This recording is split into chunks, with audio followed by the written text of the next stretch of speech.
Hello and welcome to Health Tech Builders.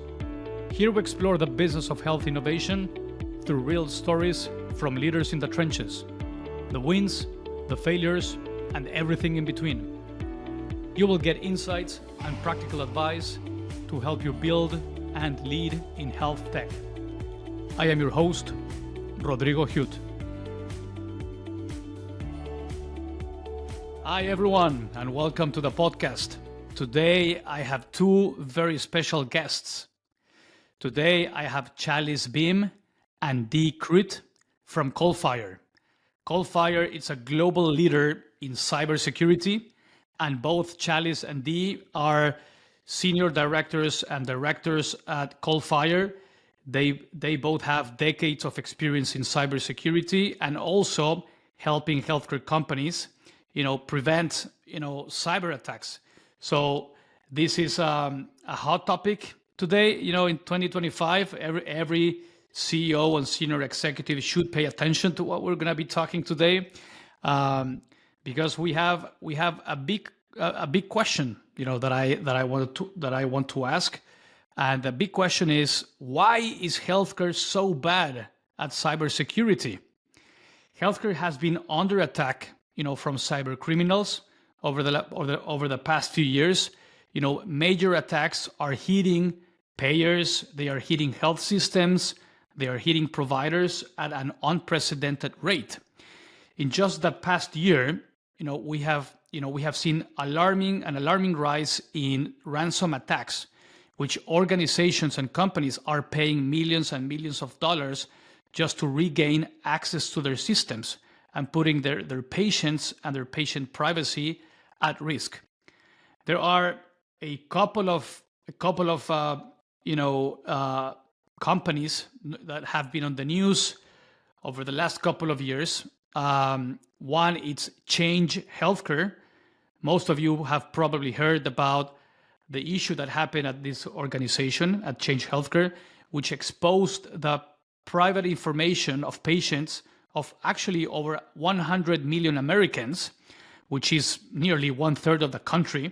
Their private patient information was exposed, and that created a huge problem for the company and its patients.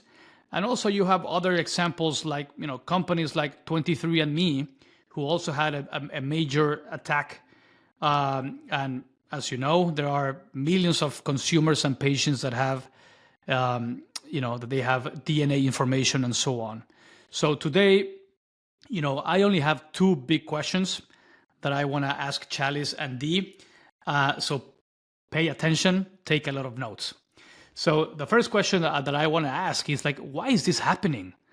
Why is healthcare so bad at cybersecurity? I'm really curious about understanding why is this actually happening? And number two, my second question is what can we actually do? Can we actually fix this problem? Is it really feasible or not? So with that, I'm going to stop talking and I'm going to pass the baton. I'm going to pass it over to Chalice and Dee and learn from you. So Chalice, Dee, over to you. It's a big question. And I think thinking about it, there's a lot of contributing factors that organizations need to take into consideration based on the Change Health incident in particular. But one of the things that we see in healthcare as a growing item is that third-party vendors are now an integral part of business operations.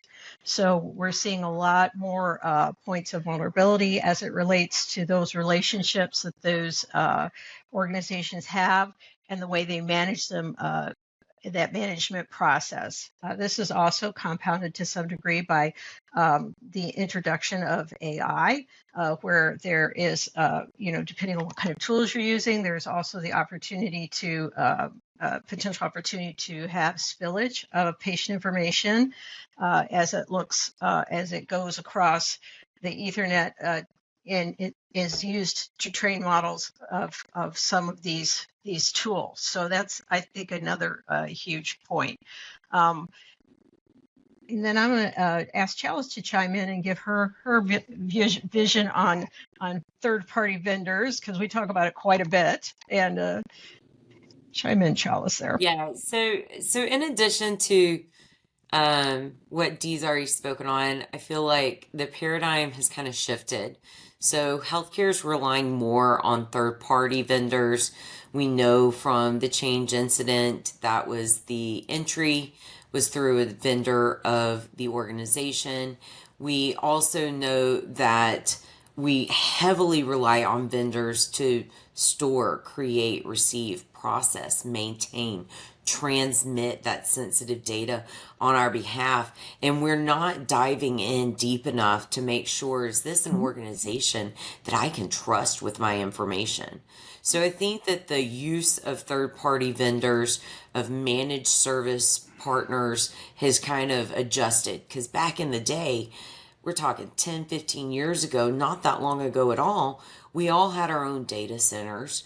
We all managed our own data directly, and we weren't outsourcing nearly as much as organizations are outsourcing today with third parties. So I think that's definitely changed the landscape and the risk tolerance for organizations than what we may have seen previously. Yeah. And to kind of add on to that a little bit is organizations aren't prepared for incidents in the way that they need to be, especially with ransomware, is heavily prudent in the environments as it is now. Yeah, I would agree with you. The other thing we're seeing is we're seeing layering of subcontracting. So it used to, I can remember when we first, when we talked about vendors, it was a singular relationship with a single vendor. It was very, we used to consider it in actuality, deferring the risk to another source when we hired a SaaS company or something like that to run a particular hospital operation for us. But now not only that paradigm is flipped in that now we're inheriting that risk. And not only are we inheriting the risk for the person that, or the individual company that we have that one-to-one relationship, sometimes they're subcontracting to a subcontractor who is subcontracting to a subcontractor, and so on. So you may have signed up with that primary individual and not really realize that those other sub processes are being farmed out as well, because we've gotten more narrow in our focus when we look at tasks that are associated with business operations. And that's how we're inheriting not only that primary risk, but all those other risks associated with those various companies and individuals. Okay, so if I'm understanding correctly, that there's been not overuse, but more use of outsourcing, using more healthcare companies, using more vendors to help with specific, business processes or whatever it may be. That's probably not new, right? Like I would say that healthcare companies have been using vendors forever. Maybe they are now relying more and more on new vendors, and they are not probably doing the onboarding properly and making sure that they have, a proper risk analysis or compliance and and all of that. But I'm also curious about the criminals. If you think about the cyber attackers, right? I mean, maybe they have also become more sophisticated with the tools that they use today. Oh yes. So it's actually it's a two-headed dragon, if you will, right? So you, on the one hand, you have healthcare companies been using more vendors. Probably they have not been doing proper risk analysis, compliance, and making sure that information it's well contained. But also on the other hand, these groups of cyber organizations, cyber attacks, probably have better tools, better technology, and they can find a way to break in. Is that? Yeah. Absolutely. Absolutely. I would say that AI may be leveling the playing field from looking at vulnerabilities across the network and also aggregation of data. If you have those tools and you have people that can properly install and manage those, because those are types of tools that learn your normal network habits. or traffic, and then can find anomalies in that traffic and can alert. They can also look at way more logs in a shorter period of time than a human can. So if I'm looking at logs for all my applications for unusual activity or logging in from a location that's not normally where that person would log in, or maybe that's an overseas login IP address, those types of tools are very helpful, and that's where AI is a plus in helping with that.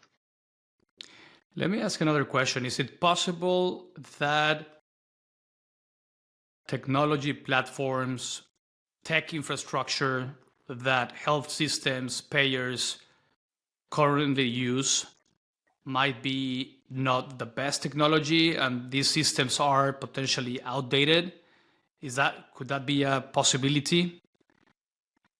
And in addition to that, have healthcare companies invested enough in having the right IT teams, IT talent, and having the right systems in place? I'm just trying to understand if it's an infrastructure issue, if it's a talent issue, if it's that, cyber attackers now are way smarter than ever and then it's hard to contain them. What do you think about that? How would you make sense of if you had to peel back the onion and the problem, what are the kind of the key root causes for this problem? Yeah, I think there's several there. The first thing that I will say is the technology available, and are we seeing it implemented in healthcare organizations such as payers and providers, clearinghouses? The answer to that is yes.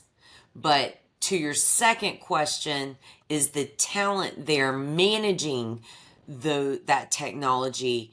I would say that the answer is not always yes. And the reason being is healthcare doesn't have the same budgetary budgets available to employ some of your amazing engineers out there these days, right? They're competing with consulting firms. They're competing with other industries to get them. So I think that healthcare does have an opportunity to hire and retain better talent that's familiar with specific processes and technologies to help slow things down. Dee, did you want to expand on that some? I think so, because I also think it's got to do with when we look at how our hospital networks are distributed. They're everywhere, and sometimes the talent isn't where you are. So in a lot of our rural mid-sized hospitals, they struggle to get great talent, to keep great talent, and they're on those tighter budgets, generally speaking. So that makes it a lot harder. We're seeing more managed services. But that does have a price tag attached with it as well. So that's something that a lot of organizations have to budget for, and they're trying to balance how they budget that from a risk-based perspective. Because I mean, if I'm in the ER, I want you to be able to tell I'm allergic to something before you give me something, right? And so part of the thing is we want that information availability for that purpose. But so the CIA triad of protecting this information is a little bit different when you're in the clinical setting, because that is a priority. If we're looking at DoD is, they want their information, but they don't want anybody else to have it either. So that's their priority there. So it's balancing those and making good risk-based decisions when you set up your program in order to keep that balance, and also to make sure that risk-based decision-making is clear across the organization, because there are those that set the bar, like in the C-suite, but then you have the people that actually create those controls and those safeguards, and then you have the people that implement it. And we all have to be on the same page. I can remember thinking when I worked in IT, well, that system's a legacy system and only 6 people are using it. Why do we still have it on the network? Well, that system was very critical to cancer care. And that's why we needed to keep it. So it's looking at it from that perspective, and also from the perspective that technology is changing so quickly. So every 3 years, most organizations replace their laptops. But when we're looking at biomedical equipment, that cycle is a 7 to 10 year. So it's not if you get a legacy system, it's when that legacy system happens, and how do you plan for that with controls that help provide interim safeguards, because we know that eventually at some point we're going to have a legacy system, because we're networking everything into our electronic medical records. Yeah, makes sense.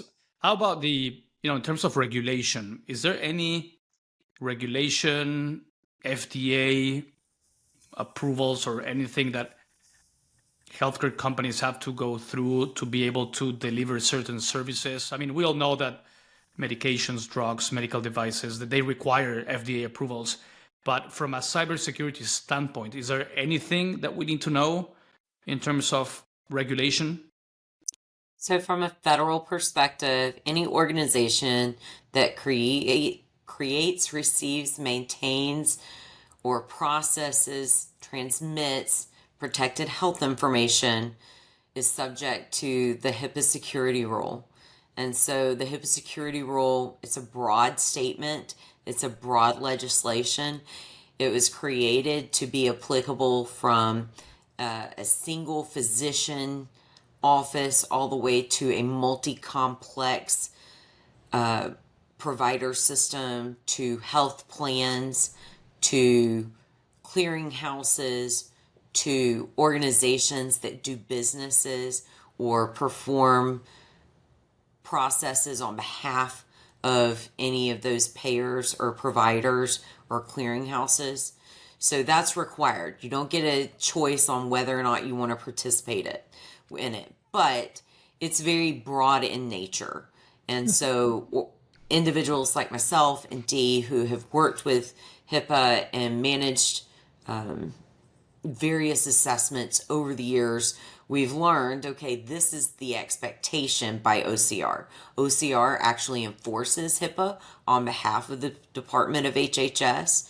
And so we've had numerous opportunities to work with OCR to evaluate what their expectations are and to see, how organizations are stacking up against the HIPAA security rule.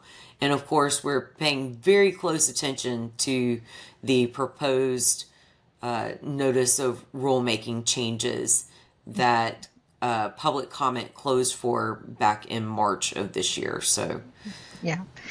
And to be honest, HIPAA was around a lot longer from the privacy perspective before we automated as a healthcare vertical. So the security rule was somewhat of a later addition. And so, from the mindset of we must comply with it, compliance isn't the total thing. You have to also look at it from a risk management perspective, and you have to combine those two. Those aren't two separate programs. What we're seeing is the need to combine those, take the overlaps where we can get them, but there's not a one-by-one comparison. So if you're just worried about compliance and you're not looking at the other aspect, which is risk management, you're not going to have a cohesive, holistic program. If you're looking at just risk management and you have regulatory and contractual obligations under those regulations, then you're not going to be meeting the intent of what the law has put forth. So it really is a matter of looking at your program and combining those two, and not looking at them as two pillars, but more as a holistic picture where governance from an organizational level, the regulatory level, and then best practices is employed to create a program that covers both aspects of what you need to be safe. That's years good. ago, Yeah. Oh, I'm sorry. Years ago, one of my mentors said security and compliance are a handshake. They're never a handoff to one another. Yeah. I love that. Yeah. Yeah. Thanks for clarifying that. So HIPAA, it's not only about compliance, it's also about security and risk management. Yes. Actually, that's the very first thing that the HIPAA security says is you have to have a risk management plan and you have to conduct a risk analysis. That's the very first standard under the rule itself. Yeah, let me shift gears a little bit. I wanted to spend a few minutes trying to understand what happened at the Change Healthcare incident. It was all over the news. This cyber attack affected over 100 million Americans, patients, by exposing their personal health information. So can you please walk us through like what happened? What happened? What kind of cyber attack was it? What was the key issue? What kind of information was exposed? And most importantly, what do you think they could have done differently? Yeah. So Change was the third party actor gained access through a vendor, essentially. So they got network credentials, they got access to the network. The network lacked any type of segmentation, so there was the ability to traverse it quite easily. They then planted ransomware. They also exfiltrated data out of the organization as well. So not only did they hold data hostage, they also filtrated some out as well. And they essentially shut down the network, right? So they had no way to continue operations. Change did not have a robust enough incident response plan. They did not have a way to quickly segment their network so this piece over here could be operationalized while this piece over here was being fixed or corrected or whatever needed to occur. It just brought them to a jarring halt. And I know we got the emails, or excuse me, the letters saying that your information was affected. Yes, I did. I would imagine that you guys probably got one of those letters too. And here's how you can get your credit reporting done. And it was the thing that people fail to remember is how much more valuable your protected health information is to bad guys or nefarious actors than a generic credit card number, right? How many times have you been contacted by your credit card provider? Hey, we stopped this and we're just going to send you a new card. Here's your new number. No worries. Whereas with your protected health information, nefarious actors can do a lot more with it and it can go a lot further and it's worth a lot more money to them. So Yeah. that's why Change is an unprecedented incident in the healthcare industry to remind us of we've got to make sure that we are prepared in an incident like that. We've got to make sure that we're vetting our third-party vendors, as Dee was talking to earlier, and that we're managing from a business risk perspective rather than just a siloed IT risk perspective as well, because it in fact affects the entire organization, not just IT necessarily. So they got through a third-party vendor.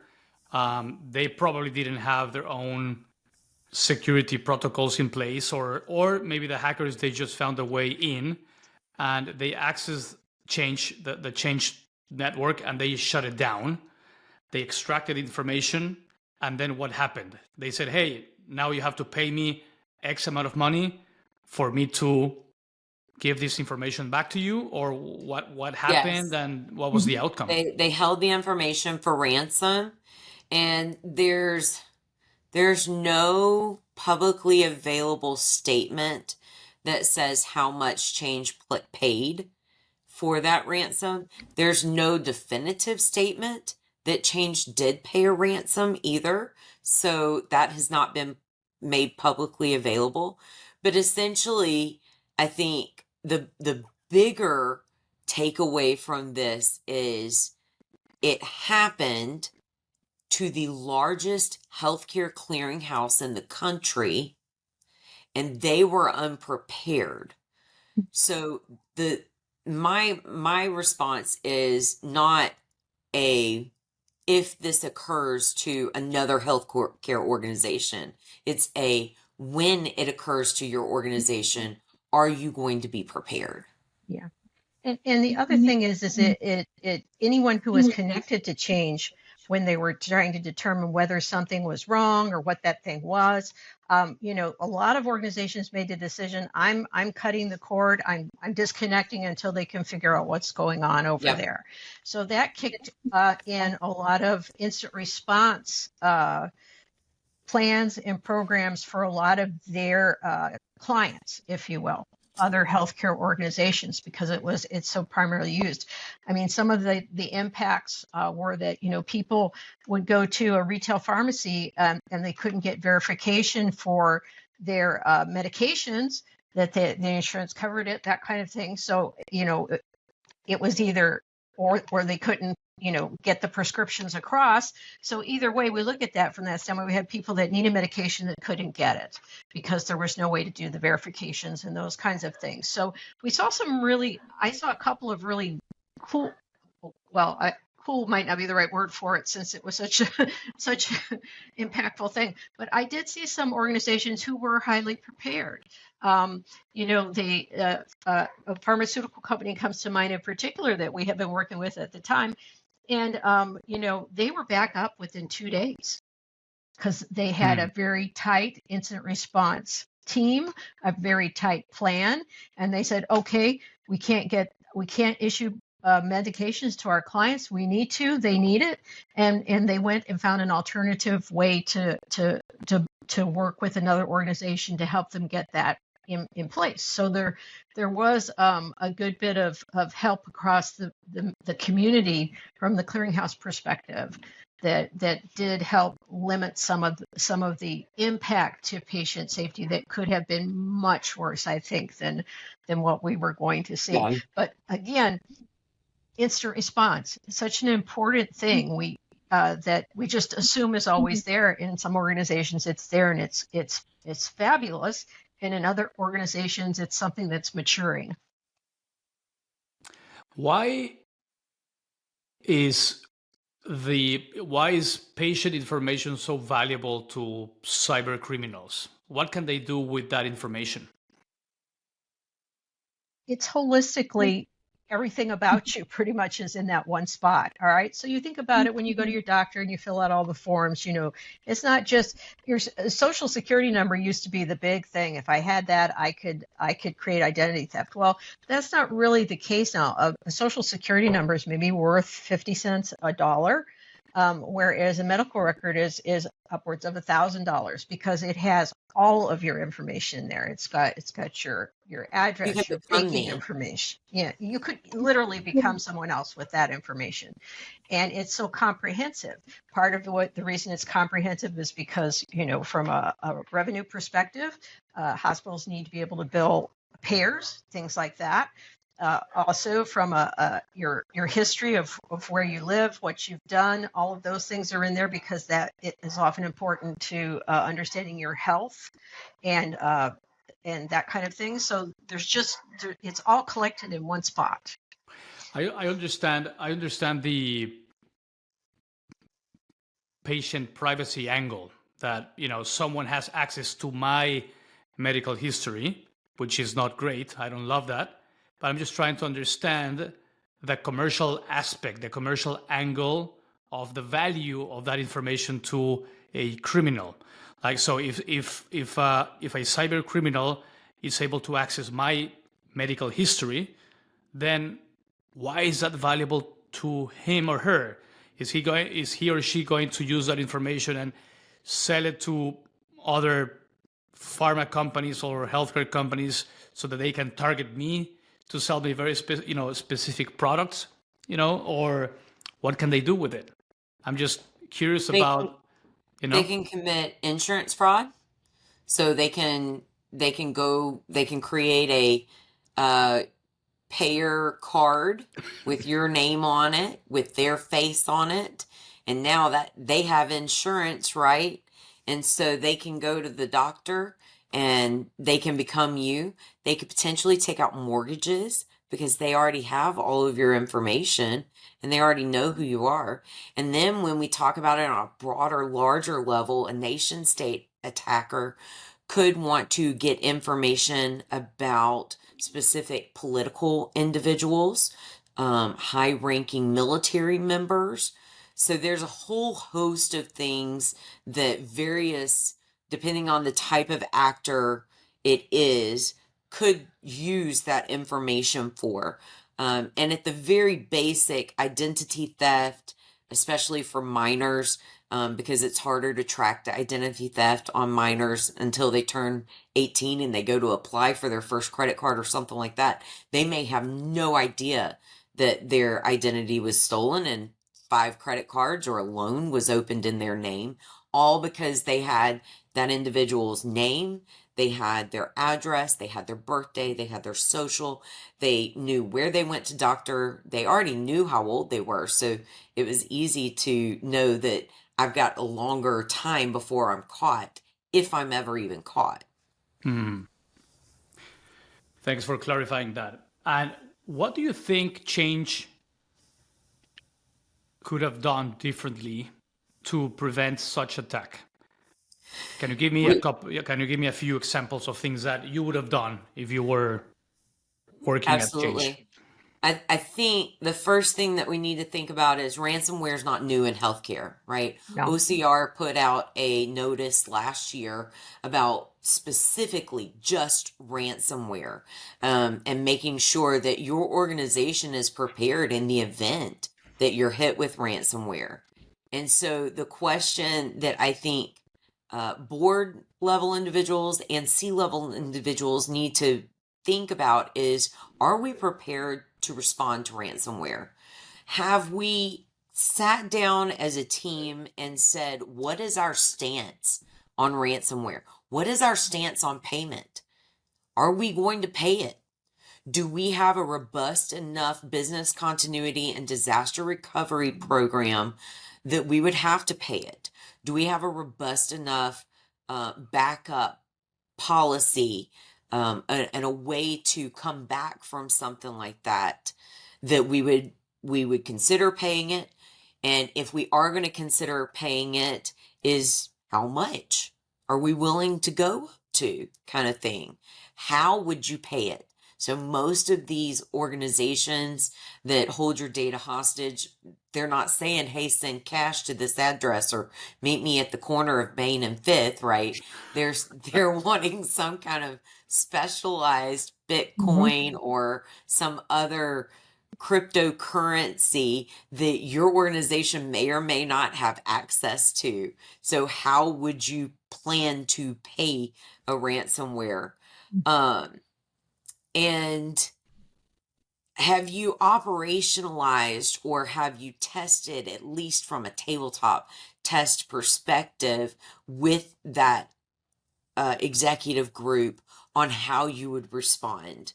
So have we written at least at very minimum a high-level playbook, jotted down some notes, something to start that conversation to make sure that you and your board are on all aligned to how you would respond to something like ransomware? It's inevitable. Yeah, Chalice brings up a very good point about the diversification of how we look at incident response. I can remember even 10 years ago, incident response was just an IT thing. That was their area, and the rest of the company really, didn't have much to do with it. But now, because of ransomware and other types of threats where these have become much more impactful incidents, this is involving the board making decisions if you're a publicly held company. This also has to do with your C-suite getting involved with making decisions, along with your HR, your media representation and all of that, because there's just there's so many pieces to it. And so that's why when we look at incident response, you need to practice it in multiple ways in order to engage all of those different entities. And additionally, if you are subcontracting out and you have managed services for some of your IT items, you have to make sure that you have an integrated approach on how those organizations are kind of going to communicate with you, how they're going to escalate something that is an event, that may be an incident. How's that going to be investigated? Who notifies who? Who do I pick up the phone and call? All of those things. So we're seeing that there are a lot of organizations that are looking at instant response from a more complex situation, and not just a basic, I lost a laptop, IT kind of basic thing. We're looking at it from more complex, and we're also doing some where board members are actually participating in it, which I think is really exciting to see that trend start to move forward. Any learnings or takeaways from 23andMe, the company 23andMe? They also had a major attack. I think it was a year ago. Any key lessons, or it was probably something similar to change? I'm not as familiar and intimate with the 23andMe, but I would imagine that it probably is a very similar story. It feels like every news article we're reading about from a healthcare perspective is the same response, right? Like, it was a flat network. Nefarious actors gained entry through either a vendor or an employee, through some kind of social engineering methodology, because especially with AI, social engineering has become incredibly effective and realistic, right? Like, you can take my voice and I can call you and be like, hey friend, how's it going? And you think it's me, right? Asking for money. Hey, I just need this little thing if you don't mind helping me out, right? Or, my boss, Tom McAndrew, and emails, of course, are becoming much more sophisticated. You don't have the same grammatical mistakes and things of that nature that you would typically look for. Obviously, spoofing of email addresses or websites and things like that. So that's the other thing that we're seeing a lot more of, thanks to AI, is the use of individuals and them. The word's not coming to me, but they're personas, I think. Yes, thank you. Yeah, because I mean, it's so much easier to gather that information, to go out on the net and do a sweep. If you're very highly involved with social media, you can learn a lot about a person's persona just by studying that. So, if you want to target certain individuals within an organization that have that kind of decision-making capability, where I can capitalize on that and, either gain their identity and credentials and be able to do anything I want, or I'm able to persuade somebody that I'm acting on their behalf, or I am them, and I want certain things, and they execute those for me. That's huge. And again, AI it can do that much faster from a research perspective than any human could do. So let's assume that both of you are hired by top healthcare systems, and now you're the CEO of that company, right? Knowing what you know today and understanding the problem, if you were to lead a major cybersecurity program to protect your new organization of potential attacks, what would you do? Can you please walk us through, from a practical perspective, you as a CEO, what are the key steps that you will be implementing to ensure that you have a strong, robust plan in place? What are the critical success factors? for? I think one of the critical success factors is internal communication and internal culture, from the standpoint of, we all understand what it is organizationally that where our bar is in terms of our risk decision making, what that looks like, and everybody's on the same page. So if our risk decision making is we're not going to pay ransomware, then the steps underneath that will be to make sure that we have resiliency in place or safeguards in place to either to do advanced detection, to ward that off, as well as response in place. So if it occurs, we are able to recover without having to actually pay that ransom, as Chalice alluded to earlier in the conversation. So it's understanding and creating a strategy and a programmatic approach to how we're going to manage risk and still remain compliant and keep our clients safe, if you will. Okay. And I think to add to that, you mentioned culture, and I think culture is huge. We have to create a culture of security, right? Security cannot be an afterthought. It has to be a forethought. It's much easier to be proactive than it is to be reactive in our world. And security leads to compliance. So that culture of security will lead to us being compliant with whatever framework or expectation, regardless of industry, the organization sits in. Yeah. Okay. Sounds good. Then also understanding, testing your organization, doing proactive activities that make sure you're prepared. It's just like from a military perspective, you don't want to go into a combat zone and not know your job. You have so many other things to worry about. That's the thing you don't want to do. That's why practicing instant response is so important. Why understanding comprehensively who all the players are there ahead of the time for which you have to reach out and touch those people, and then having them have a relationship so they're it's a muscle memory thing.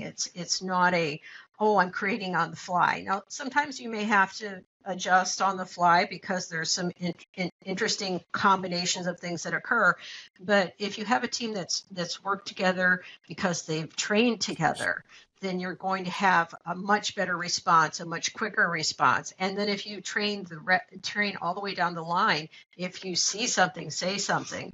If something doesn't look right, level it up. If it's nothing, fantastic. But what if that's the one thing that kept a ransomware from going out of control per se? So that's where organizationally, everybody culturally needs to be informed and needs to be part of the team and needs to understand their role that they play in creating that safety. All right. So I'm going to try to summarize as best as possible. I'm going to try to summarize what I would do if I were the CEO of a healthcare company to prevent potential attacks. So please tell me if this summary makes sense.